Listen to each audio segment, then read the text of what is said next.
గుడివాడలో భారీ మోసం వెలుగు చూసింది. భక్తులు సమర్పించిన విలువైన బంగారు కిరీటాన్ని దేవస్థానం కమిటీ తాకట్టు పెట్టిన ఘటన సంచలనం రేపుతోంది. శ్రీ కళ్యాణ వెంకటేశ్వర స్వామి దేవస్థానానికి 2025 జనవరిలో వృద్ధ దంపతులు మాటూరి సుబ్బారావు లక్ష్మీ కుమారి 461 గ్రాముల బంగారు కిరీటాన్ని భక్తితో సమర్పించారు.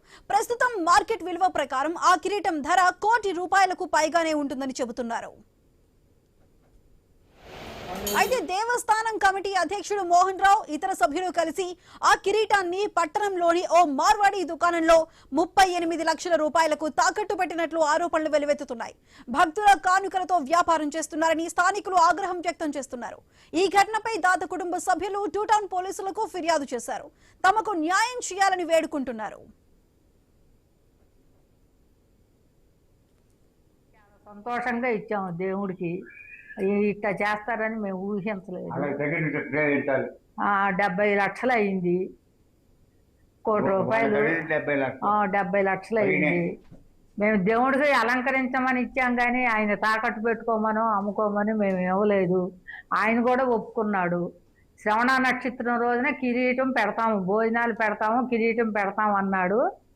మాకు కూడా మమ్మల్ని కూడా భోజనానికి రమ్మంటే మేము రాలేమన్నాము. అందుకని మాకు క్యారేజీ కూడా పంపేవాడు. శ్రవణ నక్షత్రం రోజున పండగలప్పుడు పెడతాము, శ్రవణ నక్షత్రం రోజున పెడతాము, మీ గోత్రనామాలతో పూజలు చేస్తాము, అన్నీ ఒప్పందం పెట్టుకునే ఇచ్చాము మేము. అయినా కానీ ఇట్లా చేశాడు.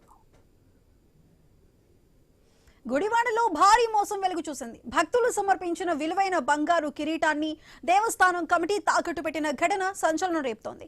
శ్రీ కళ్యాణ వెంకటేశ్వర స్వామి దేవస్థానానికి 2025 జనవరిలో వృద్ధ దంపతులు మాటూరి సుబ్బారావు లక్ష్మీ కుమారి దంపతులు 461 గ్రాముల బంగారు కిరీటాన్ని భక్తితో సమర్పించారు.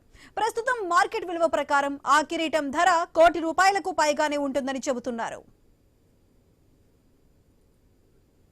అయితే దేవస్థానం కమిటీ అధ్యక్షుడు మోహన్ రావు ఇతర సభ్యులు కలిసి ఆ కిరీటాన్ని పట్టణంలోని ఓ మార్వాడి దుకాణంలో 38 లక్షల రూపాయలకు తాకట్టు పెట్టినట్లు ఆరోపణలు వెలువెత్తుతున్నాయి.